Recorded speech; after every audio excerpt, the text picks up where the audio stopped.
he was a dashing officer. He was a outstanding and brilliant student throughout his studies.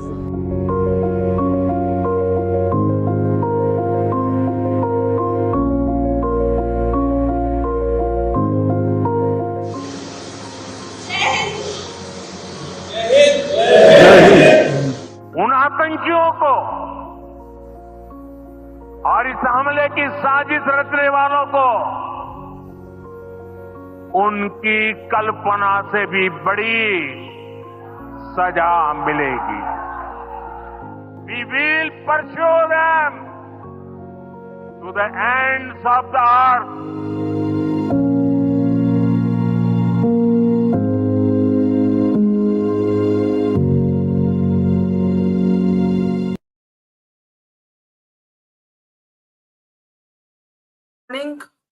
Good evening. It has been a day of mourning, of anguish, of rage, of funerals across India. From Haryana to Hyderabad, from Karnataka to Gujarat, women, new brides, widowed, a child who lost his father on the eve of his father's birthday, shocking and chilling testimonies of how tourists were targeted on the basis of their religion, asked to read the kalma and when they couldn't, shot in the head. A brave young bride saying Jai Hind at the coffin of her husband, a naval officer who had got married just a few days ago, this month. There are 3 such young new brides who are now widows. The testimonies have been horrific. And in Kashmir, we have seen unprecedented protests, people out on the streets, desperate emotional appeals from the Kashmiri people saying, don't abandon us. It is an inflection point. The Indus Water Treaty has been suspended and the Prime Minister has reacted. To talk about what has happened and what may and could and should happen next, I want to introduce our newsmaker today. General Ved Malik, former army chief, is with us. General Malik has been in this moment before. He is the army chief who led India to victory in the Kargil war of 1999, a war I had the honor of being able to report from the front line. And we need his wisdom, his sage wisdom, his calm wisdom today as we try and understand how we need to rally together as a country. Welcome to the program, sir. Before we get started, I would like to play out in full the Prime Minister's statements. He also switched to English at one point because he wanted to address the international community. लेकिन पहले हिंदी के statement से शुरू करती हूँ. मोदी जी ने कहा, आप कल्पना भी नहीं कर सकते, you can not even imagine कि हम क्या करने वाले हैं आगे. पहले हिंदी में प्राइम मिनिस्टर का बयान सुनते हैं. मैं बहुत स्पष्ट शब्दों में कहना चाहता हूं, जिन्होंने ये हमला किया है, उन आतंकियों को और इस हमले की साजिश रचने वालों को उनकी कल्पना से भी बड़ी सजा मिलेगी. सजा मिलकर के रहेगी.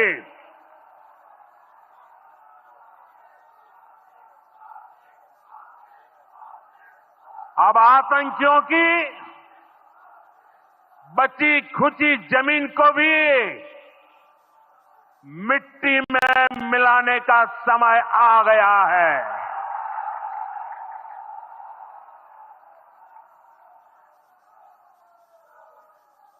140 करोड़ भारतीयों की इच्छा शक्ति अब आतंकी आकाओं की कमर तोड़ कर रहेगी. Terrorists will be reduced to dust. That is the big takeaway from that message. General Malik, with your permission, I will also play out the Prime Minister's rare switch to English on home turf.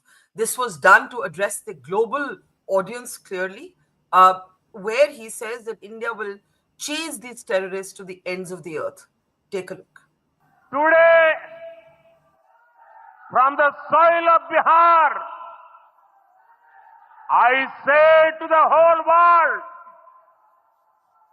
India will identify, track, and punish every terrorist and their backers. We will pursue them to the ends of the earth. India's spirit will never be broken by terrorism. Terrorism will not go unpunished. Every effort will be made to ensure that justice is done. The entire nation is firm in this resolve. Everyone who believes in humanity is with us.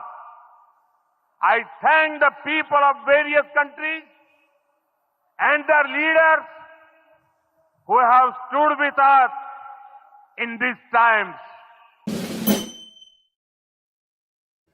General Malik, let's get reactions now from you. How do you read the Prime Minister's comments? It is very unambiguous, I thought, of what we are headed.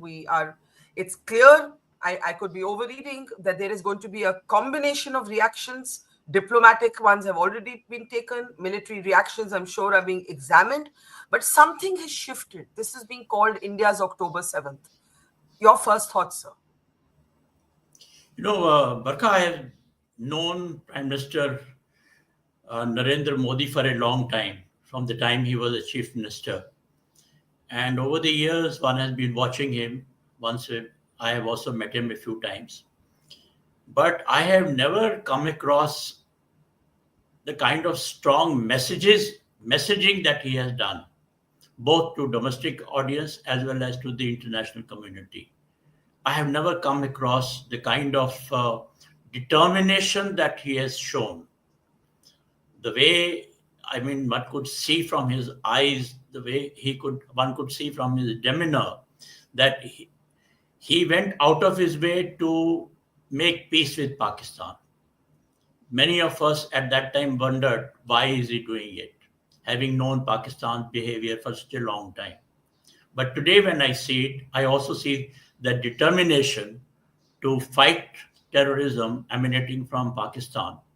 He has not named Pakistan, but the way he has put it across, कि हमको मिट्टी पलीत करेंगे या जमीन पे, it is obviously, and all of us, you know it and I know it, that the terrorists who have crossed the border and carried out this very horrific incident in Pahalgam, they have been supported by Pakistan. They have been supported by the ISI, and ISI is controlled by Pakistan Army. So I think the message is very strong to both Pakistan state and particularly those who are sponsoring terrorism. Let's start, sir, with the Indus Water Treaty. In all the conflicts between India and Pakistan, the treaty has never been suspended. The logic used to be that India does not want to punish the people of Pakistan by turning off the tap on the water that is flowing into Pakistan. Our fight is with the Pakistan state, not with the people.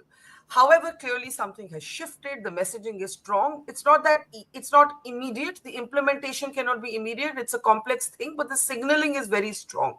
How do you look at the suspension of the Indus Water Treaty? Yes, firstly, I must say that what you are saying is absolutely right. India has been dealing with three entities of Pakistan. Public, we never wanted to upset them. In fact, we felt always that it is not their fault, the kind of government that they have got, the political system or the armed forces that they have. The second was the politicians. And the third is the Pakistan Army. Now, over the years, the Pakistani Army's control over Pakistani politics and Pakistani public has grown, has intensified. And the kind of speech that you are hearing, most unsoldier-like from the army chief, just a few days ago. That shows the kind of confidence that the army has today. Wrong confidence, if I can use that. But the fact is that the way they are behaving today, uh, they have become jihadis. The generation of Asim Munir is Zia children. I always use that because after Zia came, then he started inducting more and more people who have been educated in mosques, who have been educated in jihad, that is showing so clearly on the present army chief. So now what we are doing is that we have realized that it's no use trying to take side of the public, because we probably feel now that the public has to now start working to upset the kind of political system that they have got, the control of the armed forces over the nation that has developed. So we have now targeted in a way that it affects not only the system, but it also affects the public.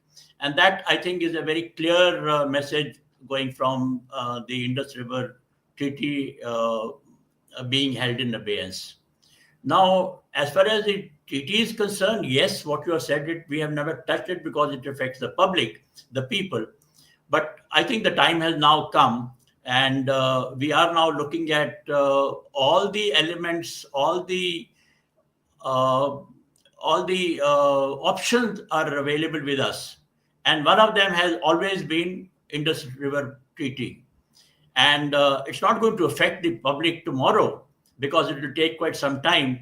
But the fact is that by holding it in abeyance gives us greater freedom to do what we want to do with the Indus River water. In fact, as you know, these are the three rivers, Chenab, Jhelum, and Indus, which are affected and which have been flowing into Pakistan without our disturbing the flow of the water.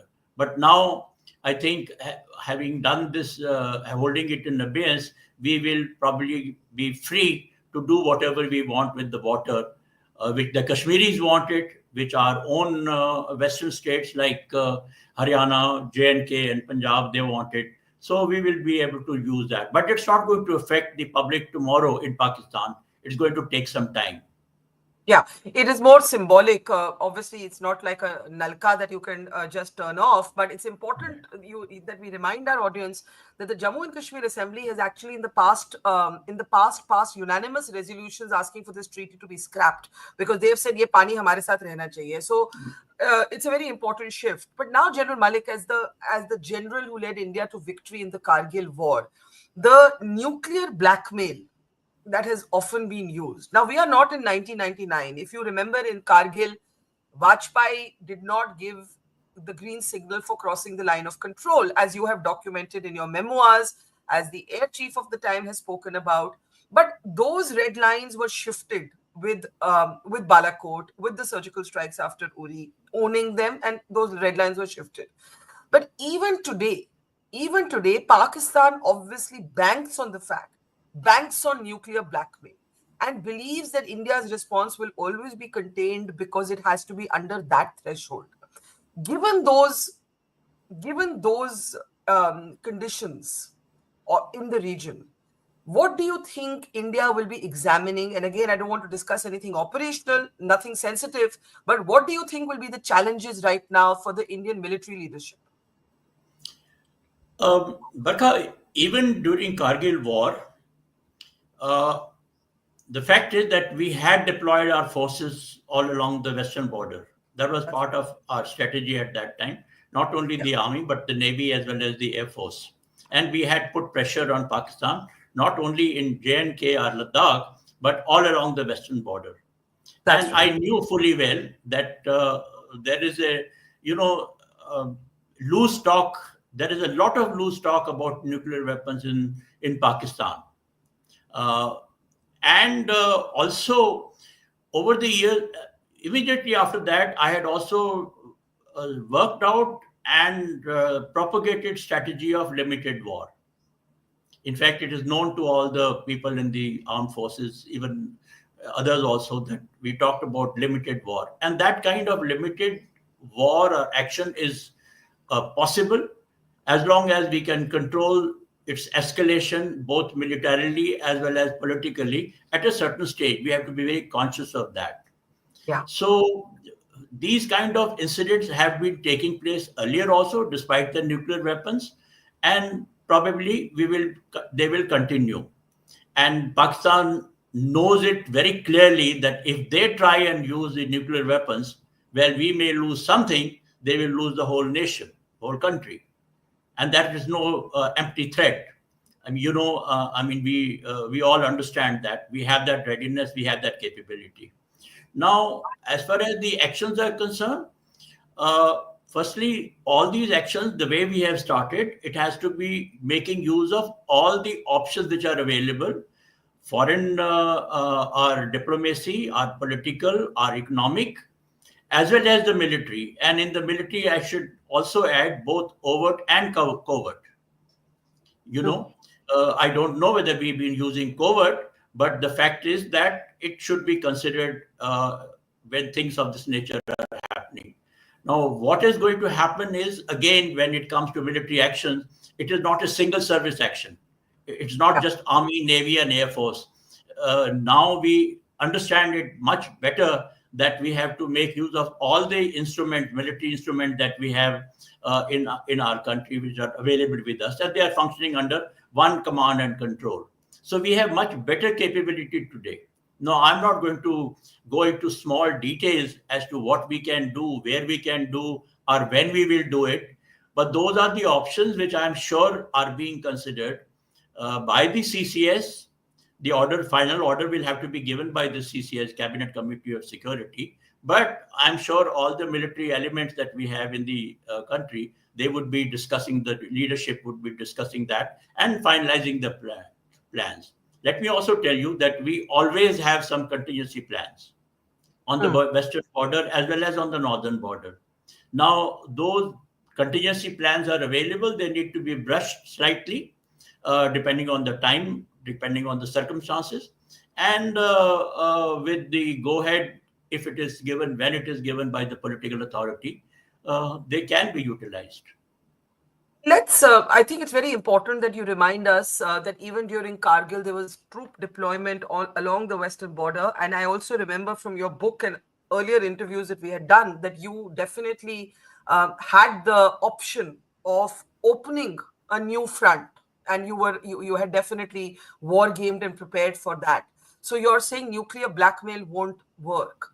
The first thing that could happen, may happen, and Pakistan is already threatening it after, they have seen the message from the Prime Minister, is the ceasefire. The line of control ceasefire, do you believe that it will officially end now or de facto end? Or do you believe that there might be some other route? Because even during Balakot and Uri, it is not as if the ceasefire was officially ended. Barkha, line of control has never been effective. Because if the Pakistani army is going to assist infiltration, whether of their own people or the jihadi elements, they have always been violating the line of control. The ceasefire on the line of control. It has been happening over and over again. Maybe we have not permitted it to escalate, and we've had a few incidents, and then we have gone back to observing ceasefire from both sides. But the fact is that this ceasefire along the line of control has never been permanent and never been so strong, so to say. So if it is broken now, I don't think we can blame ourselves. It is possible to do that. And therefore, to me, after such incidents that have taken place, where I think Pakistanis have crossed the red line, then I think we can afford to abandon the ceasefire if required. Let's talk about Asim Munir for a moment. As you mentioned, his unhinged, very communal speech, we can now join the dots to the religious targeting of tourists in Pahalgam and to the sort of Hindu-Muslim divide he sought to make in his speech, pretending as if millions of Indian Muslims don't call this nation their home. When you see the very severe religious targeting, notwithstanding the fact that local Kashmiri Muslims, one of them was killed trying to snatch a rifle from a terrorist. Another one, we have interviewed him. He was running down the mountains with an injured tourist on his back. Notwithstanding all of this, this is his family in mourning, the Kashmiri Adil who died, that's his image, trying to snatch a rifle from the terrorists. So, notwithstanding our interconnectedness as Indians, General Malik, this attempt to drive a wedge between Hindus and Muslims, it's an old terrorist playbook. And these tourists, one after the other, have all confirmed that they were asked to recite the kalma, they were asked their names to ascertain their religious identity. And, today we had a small child talking about the fact that his father was killed and he saw Hindus ek taraf, Muslim ek taraf. So, how do we handle this? It's a very sensitive thing. How do we handle it? Because this is what Asim Munir wanted, and this is what Pakistan terrorists are trying to do. Look, firstly, I think the most important issue today is, as far as this aspect is concerned, that we have to make our own Muslim community, the Indian Muslims, to understand this. By and large, as I can make out from the comments from different Muslim leaders, also political leaders, they are with us. They also want national security to be given the importance that it deserves. And Kashmir, even in Kashmir, things are much, much better than they were some years ago. And you have mentioned the incident yourself. So the wrong thing which has been done in some places, I believe, that some of these Kashmiri students have been targeted, which nobody likes. Even I have criticized that, and apart from so many other people who have criticized that. But coming back to Pakistan, now over the years, Islamization in Pakistan has got intensified, thanks to the cover being given by the Pakistani military, Pakistan Armed Forces. And as I said earlier to you, even Pervez Musharraf, he was not Islamatized as the present generation is. Now, that is the difference between those who were leaders before Zia and those who have become leaders after Zia. And today, you can make out from Munir's speech what is the difference that has come about in the Pakistani army leadership. There is a distinct difference in their leadership style. Nobody else mentioned about religion earlier. Of course, they used to go and have their prayers with the troops and everything. That was all right. But the manner in which it has been now stated publicly by Munir, now that is something quite different. And absolutely, I have no doubt that his speech has encouraged a very large number of terrorist organizations. So to that extent, there is a connection between what he has said in public and the way he has ranted and the kind of rhetoric and the thing that he has been mentioning, the ranting that he has done. It has encouraged the jihadi elements in Pakistan, particularly the terrorist organizations. And this is what we can expect even in future, as long as people like him are in power. Let's talk about the geopolitics of the region, because whatever happens next, that is going to be important. Now, China. China has in the past blocked Indian resolutions against Jamaat-ud-Dawa, which is the political front for the Lashkar of the United Nations. China's infrastructure projects run through areas that India considers are. India has had our own tensions with China. We have a fortified Eastern Ladakh dimension because of what happened in Galwan. How China responds to this could be critical, because Pakistan has often been treated as a kind of colony, as a vassal state of China. As India does its outreach, how important will it be to observe how China reacts? Look, even during Kargil war, China did not openly support Pakistan. If you recall, when the Pakistani Prime Minister went to Beijing, he was not given the kind of support that he expected that they will give him. Before going to Washington, he had gone to Beijing. During that Kargil war period. So I do believe that China will support them in United Nations. China will probably support them diplomatically. After all, they have invested so much of money and strategy in Pakistan, and that is at stake for them. But I don't think openly they would support Pakistan or try and give them help, material help, if there is an action from our side. They may give them some intelligence if it is possible, but I don't expect China would want to spoil its relationship with India the way it has now been changed. There is a slight change between India Yeah. and China relationship. I don't think they would want to go back on that uh, because of Pakistan, for what Pakistan has done. What then, sir, in the end, do you think are the priority areas? Because it will have to be a whole of government response. It can't be a single service response. It can't only be political. It can't only be diplomatic. It can't only be military. You have been in this moment before. Kargil was very much like that. It all happens simultaneously. In the next few days, given the Prime Minister's signaling, what should we be on guard for? Because Pakistan may try, for example, more incidents of terrorism in the Kashmir Valley. We don't know. We don't actually know how this is going to play out. It's a very sensitive time. What would be your priority areas to examine at this hour? But there are two aspects to it. One is the protection part, the defensive part. Okay, we have to sort it out so that we don't have these incidents occurring the way it has happened day before yesterday. And that means strengthening our unified command and just looking into that as to what has gone wrong, if it has gone wrong, and how to strengthen their intelligence setup, the coordination amongst the services, the armed forces, as well as the police, etc. And so strengthen that protected part.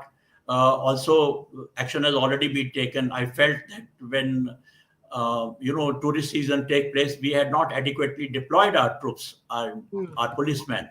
We were only focusing on Amarnath Yatra, things of that nature. But I think that realization has already dawned, because I heard yesterday the Ministry of Home Affairs now getting into action as far as that front. So you're saying there should have been higher deployment of troops in high tourist areas like Pahalgam and Gulmarg. Yes, I feel that, that should have been realized that, look, if there are so many tourists going into those areas, we should have strengthened our protective system in those areas. Yeah. I mean, you just can't let people go all over the place when we know that there will be some overground workers working for Pakistan or the ISI.